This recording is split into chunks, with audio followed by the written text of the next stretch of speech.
I opposed the petition because I was already familiar with Gandhi and who he was. And as a matter of fact, I was driving right along this road behind us and I saw the statue. I said, "Who is this?" And I looked and I saw it's Gandhi. And I said, "People must not know who this man is." And I took some photos and then I sent an email to all staff here at the University of Ghana, along with about 70 of his most racist quotes. Not a few, but like about 77 of his most racist quotes to everyone on campus. Now, the reaction from most people was we had no idea. We saw the movie, we thought this is a great guy. The movie, which was sponsored by the Indian government as a piece of propaganda, but that's a sidebar. But most people had no idea, much less had they researched and read. Now, the complete works of Mahatma Gandhi, or as we prefer, Mohandas Karamchand Gandhi, is out there. Everything that he has ever written is all together in, I want to say, 99 volumes thereabout. So you can go through letters that he's written, so forth and so on, and things that he's written in Hindi, in Gujarati. And this is really the issue, that there were so many people who thought he was so great because they can't read Hindi. They can't read Gujarati. If Dr. Martin Luther King could read it, or Nelson Mandela could read it, or Kwame Nkrumah could read it, they would have had a vastly different picture. But now, for us as researchers, I'm a research coordinator at the Institute of African Studies, Language, Literature, and Drama. So I've read about Gandhi, and my first time hearing about it, a historian, Dr. John Henrik Clark, he said that Mahatma Gandhi was a fraud and a faker. I heard this back in the early 90s, like 92 thereabout. I said, wow, I wonder where he's coming from with this. So I started reading about it. I started reading about the plight of the untouchables. Dr. B.R. Ambedkar, who wrote the book, What Congress and Gandhi Have Done to the Untouchables. So once you know better, you have to do better. And this is really a blow for black dignity, black self-respect, striking out throughout the world. Many parts of the world hail Mahatma Gandhi. Why Africa should oppose such a figure? Very good. When we think about it, we have to put it in context in terms of who was Gandhi to us as black people.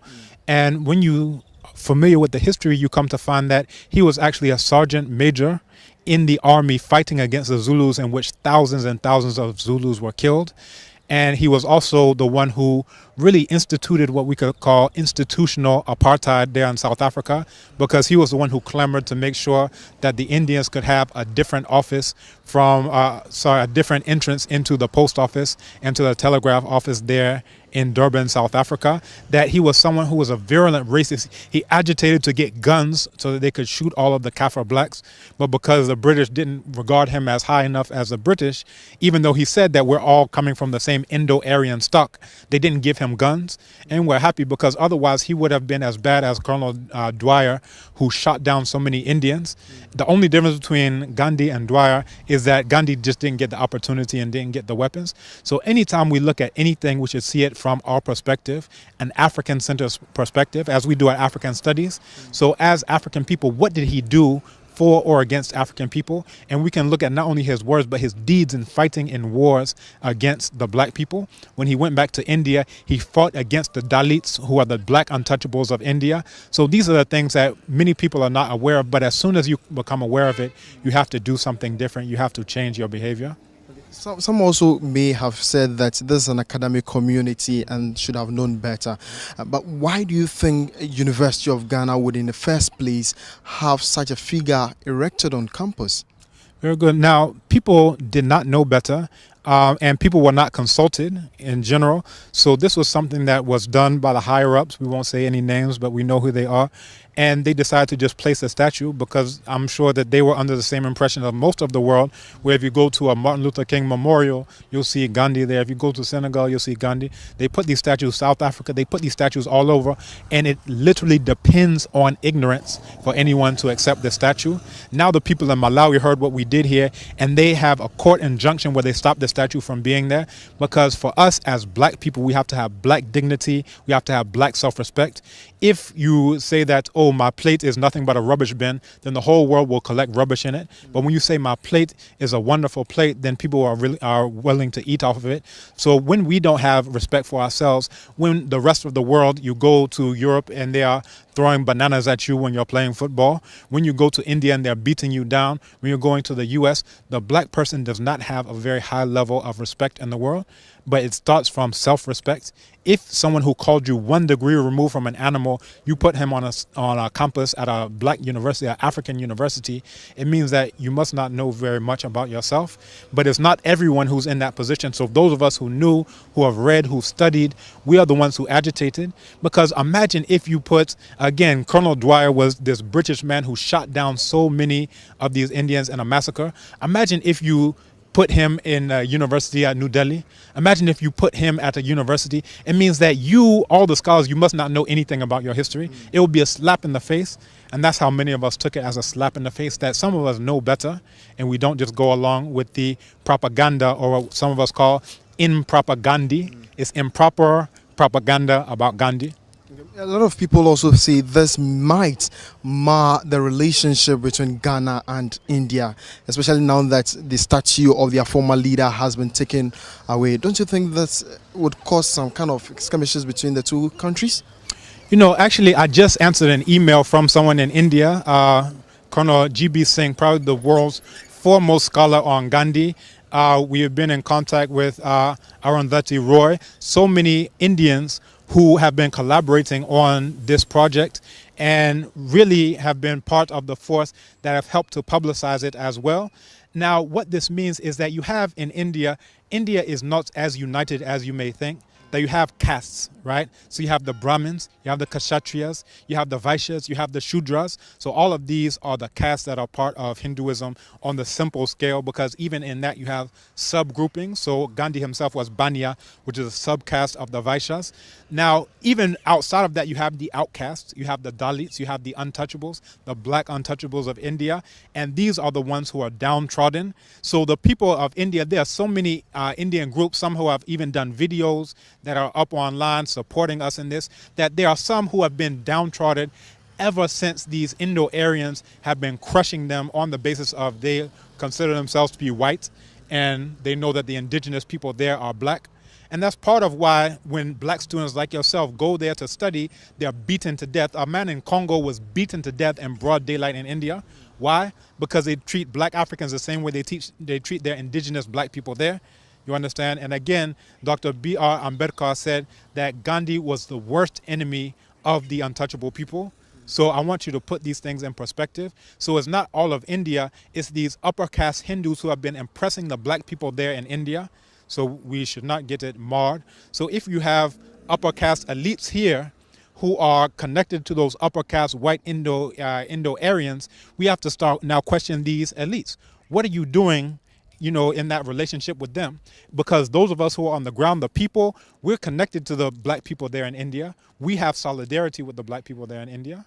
Okay. So finally, is this the end to the hashtag Ghandi Must Fall movement, especially now that the Ministry of Foreign Affairs has taken over the statue of this individual we are talking about? As I mentioned, in Malawi, they're still fighting. And matter of fact, I got an email from someone from Malawi, Mkotama. He says, we will not relent, you know, congratulations, we will not relent, we will keep the fight. And I said, beautiful, that's all we can expect and all we can hope for. Again, truth has to reign. No matter how popular the lie is, even if a lie takes 1,000 years to go on a journey, in a single day, truth will catch up to it. And that's really what the story of Gandhi is all about. And I'm aware that the government of India has a program through soft power where they're trying to put these statues, they've commissioned this as a government to put these statues of Gandhi all around the world. And we can look at it as their proxy war with China for soft power. If you remember the border dispute that just happened last year, that China is very heavy in Africa, because everyone knows, except for Africans, that whosoever controls Africa controls the world. All of the coltan for your phone to work, the blood diamonds, the uranium that powers France, every single thing that you can imagine, whoever controls Africa controls the world. So we have to now look at this. India is the one who built Flagstaff House, which is now again Jubilee House. They said that they would give $200 million to make a new parliament building. So what they're saying is that we've bought your president and we've bought your parliament. This is what they're trying to tell us. And then I saw Nanado, who was standing there with a check for $1 million to renovate right after this Ghandi situation came in. So we have to now question this. Are we just going to be pawns in a proxy war with China and India? Because everyone is coming here. The U.S. is coming here with a military base. the British, Francophonie, we're hearing all these things. Everyone is rushing to Africa, but many of our youth are rushing across the Sahara Desert to the Mediterranean. What do all these people see that we do not see? What type of education are we getting here if all of our students, our young people, have an unemployed graduate association and can't understand that we have to come together as black people, regardless of location, for black issues of black dignity and black self-respect? So I don't think it's done, because I know that they have many more statues there as they're trying to push in soft power, the Kumkum Baja, all of these things that we're seeing, the Confucius Institute from China. Everyone is trying to get a foothold here in Africa. So I don't think it's done. Not to even say if the ministry wants to erect this particular structure anywhere on the soil of Ghana, it's not necessary? That's a major concern. So people were asking me, even my colleague, Dr. Apia, who was at the School of Law, he says, have you heard where it's going? I said, no, I haven't heard, because they did, just the way they brought it under the cover of darkness, they didn't tell anyone that this is going on, a very small thing. The same way it left this morning and no one knew.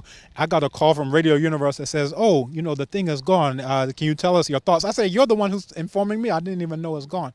So these are the things, if it comes up, this is why I would say a luta continua, because we don't know where Ghandi will rear his ugly head next. Okay. He will go all over as part of the soft power face of India. I'm grateful. But finally, I want you, pick your thoughts on how a security guard was put in here to, guard the statue. This is an excellent question. Now, on campus, things are not always peaceful. That we've had women who have been attacked on campus. It's not rampant, it's generally a peaceful place, but there were no security guards given to every single woman to protect her. These are real life African women, you understand? But meanwhile, an inanimate object, a statue, has 24/7 security. What does that tell you about what I was saying before about respect? How can anyone in the world respect someone who would do something like that? You don't value your own people, the black people who are the Africans, continental Africans, who are being beaten to death right there in India. Ministry of Foreign Affairs, we haven't heard anything from them about that to date. I check the news all the time. I've studied about India. I've read about the untouchables for decades now.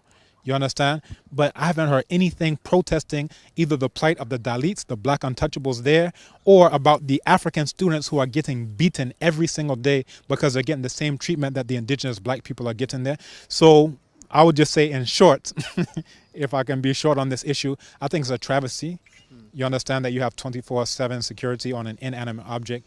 Meanwhile, the suffering of our black people there in India, there's no security for those African students who are beaten daily, stabbed to death. A man out of Congo who was beaten to death in broad daylight. We don't hear anything about it. Okay, I'm grateful, sir. Thank you, too. All right. Thank you.